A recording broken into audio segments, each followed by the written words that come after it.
Here are some of the biggest mistakes people make when moving to Florida. We're getting started right now. If you're looking to buy or sell a home in the Venice, Sarasota area, make sure to call, text, or email us. I am a local realtor here. My information will be in the description box below. Phone number is 941-221-1897. Call or text at any time. We're always going to have your best interest and happiness in mind when buying or selling a home in the area. We hear from people all the time, and we love it. So the first mistake is buying only for price. And what do we mean by that? Some people want to just move to Florida and make it happen. So to them, it's like, I'm going to invest, I'm going to purchase a home that's only $150,000 and I'm going to move there and make it happen.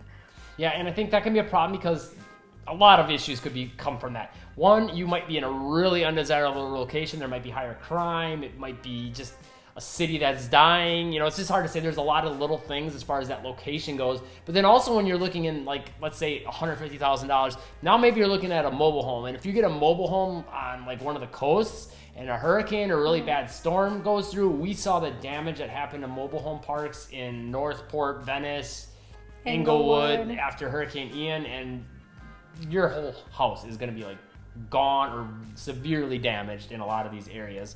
You might get lucky and not much happens, but you can pretty much count on at least a little, damage. More than a little something happening, some pretty significant damage. But if you're only buying for price, there's just a lot of things that might put you a little more at risk or make it a little bit less desirable. The next biggest mistake you can make is not getting a really good feel for the different locations, and once you start figuring out where you want to move, that specific location. Yes, so you want to research the location and find out things like crime. Is it a safe area? Am I gonna feel safe there? Also, schools, if you have a family, making sure you have good schools and things to do, and also jobs. Yeah, those are all really important factors. If you don't have a good feel for those, you might end up moving to the wrong city and now you really regret it. So it's important to do your research on that and then also go to the city in person and visit it and check it out and see for yourself a little bit more like what it's like. Also proximity to other cities and maybe the highway, because maybe you can live in the city, but your work will be in a different city. So being close to the highway will make your commute to work a lot quicker. And also prices of homes in the areas you're looking at. Yeah, got to have a good tabs on all those things: crime, prices, schools, like everything we just mentioned. Having a feel for all those and the cost of living and all that, I think it's good to kind of balance all that out, and you can kind of get a better idea of what the right city is for you. Another mistake is not understanding construction basics or how homes are built here in Florida. Yeah, I think you want to have kind of an idea of what to look for with homes just to mitigate issues with flooding, hurricanes, things like that. So you want to have a sense for the materials. Generally, like a block home is going to be ideal. You want the home elevated.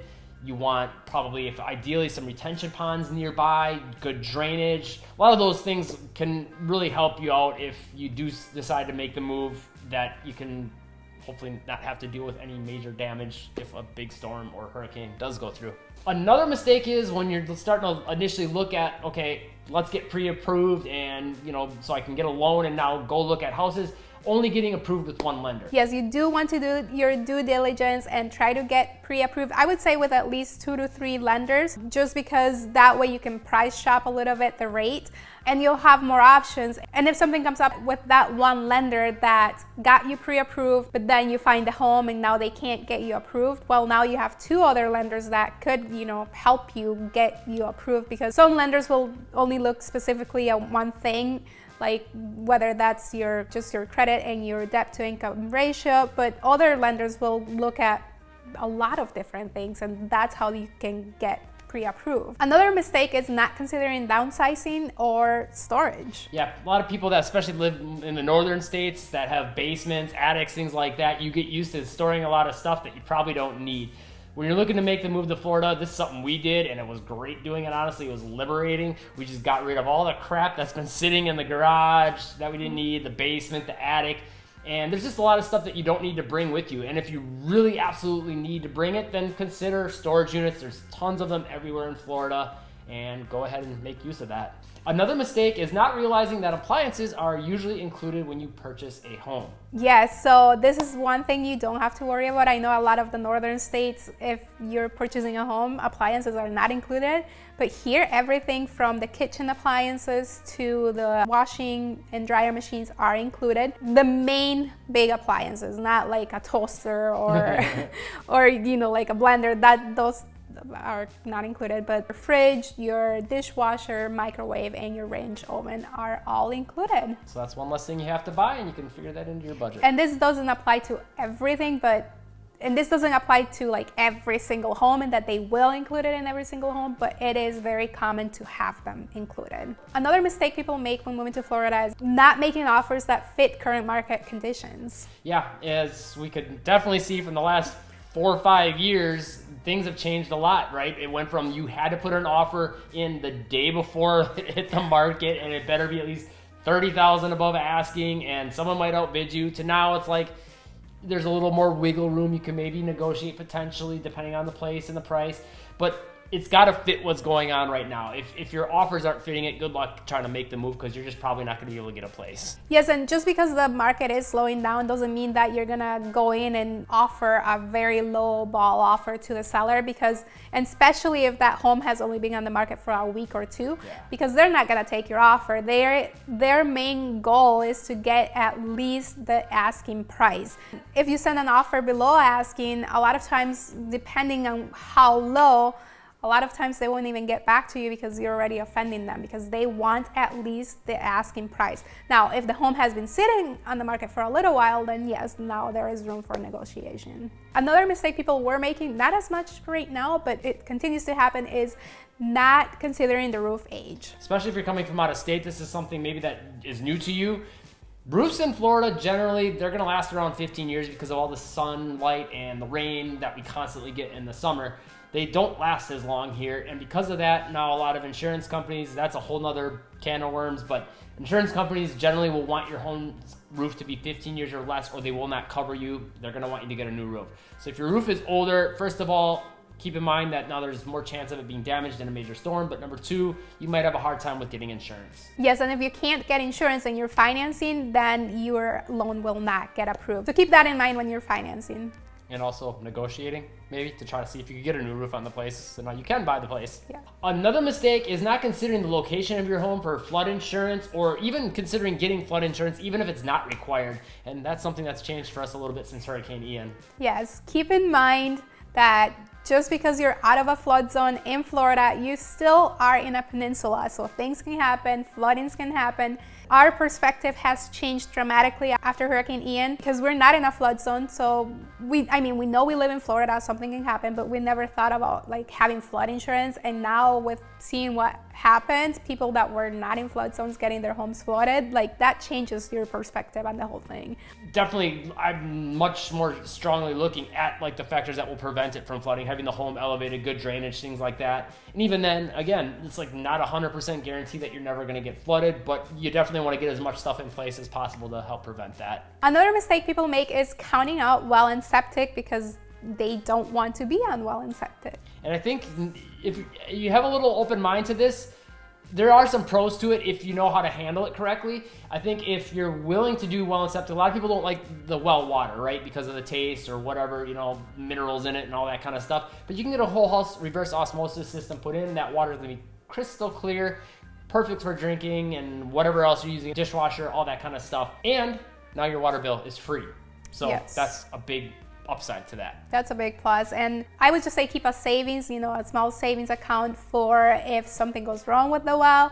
Now you have the money to fix it, but usually you won't have that many issues unless the well is getting older, then yeah, you will have to replace it. Yeah, so there are a few potential pros, cons to having one versus the other, but if you're immediately crossing a lot of places off because, I want to be in that city, but the only ones I can afford are a well and septic, maybe it's not, it's not the deal breaker that you think it is, or maybe at least don't consider it automatically to be a deal breaker. And also keep in mind that a lot of Florida is still on well water and septic, unless you're, in the parts of town that do have city utilities, but a lot of our areas in Florida do have well and septic. Next mistake, and I wouldn't say this is a mistake we made, but we didn't maybe take as seriously as we should have, and it's not looking for hurricane shutters on a home or hurricane impact windows when buying a home. Yes, definitely. I think having hurricane impact windows, it's probably a little bit better, but keep in mind the home will be more expensive, but that way you don't have to worry about, there is a storm coming, I have to put my shutters up, and now it's raining because you waited too long. So like having the impact windows, it gives you that peace of mind, but also you don't have to worry about putting the shutters up. But again, if the home comes with hurricane impact windows, the home will be more expensive because it's giving you this kind of like commodity. Yeah, and I think when we were looking to make the move here, we were like, oh, shutters would be nice to have, or impact windows, but whatever. We'll add them, yeah. You know, and now it's kind of like, okay, I would almost for sure want that on. And yeah, our perspective after the hurricane has changed. I think now, before we were like, no shutters, because impact windows are too expensive. But with impact windows, you're getting better energy efficiency. Plus, the whole house isn't going to be dark when you put the shutters on. And like she said, sometimes you're just going to wait till the last minute because the hurricane's probably just going to change course again and not hit us. And now you wait, and yeah, you're out in the rain trying to, like, especially if you have a 2-story home, climbing a ladder, trying to put the shutters up. It's just, it's messy. Yeah, or you don't bother, and now you just get a lot of damage to your house. Another mistake people make is waiting on a home that they really, really want, but they just want to hold off, and hopefully the price will come down, or it'll sit on the market, so now we can send a lower offer. Yeah, or just like, okay, I want to see what else is out there, or I want to decide for a couple days between different homes. Like, there's a better market now to have a little flex with your time than there was a year ago. But still, I don't think it's kind of a mistake to just think you're going to be able to sit on a place for a week and mull it over. You still don't really have that time necessarily. I mean, if a place has been on the market for a month, maybe a little more, but then again, someone might come in and scoop it. Of course, you know, just the way it works. They're going to come and swoop and get it. And there are some homes that are still selling. I mean, the market is slowing down quite a bit, but there are still some homes that are popular and in popular neighborhoods that are still selling quickly. Yeah. So I think, you know, and to make this video somewhat evergreen, no matter what the market looks like, I think if there's a place you want, put in the offer within, I'd say 24 hours if you're pretty dang sure you want the place. And just make sure that offer is something that you're comfortable with, that you feel like fits what it is worth. And if you get it, you get it. I mean, I wouldn't look at it as, and we say this a lot, it's meant to be or not meant to be. I think that's actually one of our other mistakes. So maybe we're jumping ahead here and we'll say it. But you can't leave it too much up to chance either. You can't be like, oh, this is the house I for sure want, but I also want to try to get a really good deal on it. Now your offer might get rejected, or someone has a better offer and now you lose the place. I mean, there's a lot of regret that you could probably have from that afterwards. Another mistake when moving to Florida is saying, I have to have my own pool at my house. Yes, for a lot of people, this is a deal breaker. If the house doesn't have a pool, they don't even want to look at it, and they are not considering other options, such as maybe if you're in a community, you have a community pool, or maybe if you have a big enough space, which most homes will have enough space for a pool, even if you are in a part of a community. Maybe you can just add it down the road. You won't have your pool right away when you move in, but you will have it eventually, right? So that just gives you a little more options, especially when there is limited inventory. You can find a home and just add the pool down the road. Yeah, it makes it a lot harder to find something like you find this home that has everything you need, but it doesn't have the pool. Well, then it's all, you can add a pool. You can add a pool. It costs some money, but it's going to cost you money if you buy it with it included in the house too. It'll be more expensive if it does have a pool anyway. Yeah. Another mistake people make is counting out different ways of living. Yeah, maybe you're used to living in a rural area. You got a big yard, freestanding home, and it's got to be that way, no HOA. There's certain things that you may want or not want that the only way to get them is being in an HOA, or maybe considering a condo because now it's lower maintenance lifestyle, or a townhome or a villa. I think it's just a mistake to be too locked in on what you get down here being exactly the same as where you came from. It's just going to limit your options, and you might not be able to find what you want for the price you can afford. There's just a lot of issues that come into play.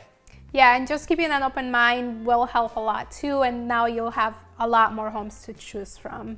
Another mistake that you can make when moving to Florida, and we've made videos about this, is like the cons of moving to Florida. I mean, worrying about those cons too much. Yes, keep in mind that you can adapt and get used to certain things. For instance, traffic. For us, I feel like we got pretty used to traffic here in the Venice area. We kind of know, like during the summer it's going to be pretty dead. During the winter it's going to be pretty hectic. Not hectic, but busier. So with traffic, you can get used to it, and different styles of driving as well. You learn how people drive.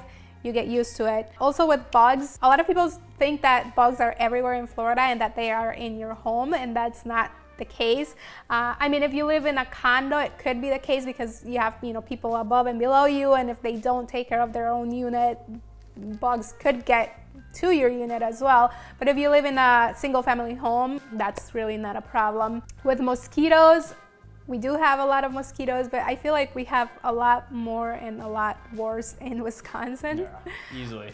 And if you're like in the city, and this goes for everywhere too, like if you're like in a city, it's not as bad as like if you're out in the country or, where there is a lot more trees and stuff like that. And one of the other bigger things that I'd say some people look at as a con or a thing to get used to would be the heat. Obviously, the summers are hotter and more humid. You find ways to adjust. You dress a little bit differently. You stay inside, maybe more air conditioning, pools, beaches. Those are all things that you can use to help you keep cool, or just, you just don't go outside. So yeah, I mean, a lot of the things I think people look at as cons, they're easily adjusted for. You get used to a lot of them and they're not a big deal. In fact, now every time we go back up to the city we're from and we drive, I'm like, man, the traffic's too slow for me here. And I miss having 3 lanes, 45 miles an hour. So, which that was a shocker when we first moved, like in the city, 3 lanes and 45 miles an hour, like what? Yeah. Another pretty big mistake you could make is falling for different Facebook or online marketplace scams like Craigslist, whatever else. Yes, this is a big deal here in Florida because a lot of the people that live here are older and they are, more susceptible to any scams. So when you're maybe looking for a home, just make sure if you're looking on Facebook or on the marketplace or even on Zillow, just make sure that that home is actually for sale and not that someone just put it out there. And because there have been some cases where I know of a case where someone bought a vacant lot that was for sale and it went through, they closed on it, they paid the money, and then it turned out that the seller wasn't actually the seller. Multiple of things have to happen for that kind of scenario to go through, but it is still possible that it could happen. With homes, I know a lot of times, like rental scams, people try to find a rental, they send in money because, for a rental, you have to put down first and last and a deposit. So people send their money and now they're out of that $5,000, $6,000, whatever that is, because they found a rental through the marketplace or through Zillow or through whatever, and that home wasn't actually for rent. And scammers are getting very smart and they'll actually post pictures of the home, so it makes it like it is real. Other types of scams too, it's like when you close on your home, you'll get a ton of mail that will look like it comes from your lending institution, and they'll say like, we need to set you up on automatic payments so that you don't have to worry about making the payment every month. Well, if you already set that up, why would your lender be contacting you again to set that up? So like, just kind of like trying to be smart about your decisions, because there has been instances where people do send that information in and they think they are making their payment on their home and they're not. Another mistake people make is getting unreliable information from real estate apps. Yeah, sometimes the information isn't accurate on them. Maybe not all the information that you need to know is even entered into them, like on Zillow or Trulia. And sometimes it's just not most up to date. So some of the pricing might not be accurate, things like that. So when you're going through the buying process, you want to have a pretty clear understanding of what you're looking at. Again, that's why it's always good to work with a realtor who can make sure they get the MLS information for you that's up to date, that's accurate, that has everything you need to know. And if there's something that you think you need to know that isn't listed, you can get that information, and they can work with the selling realtor to get it for you.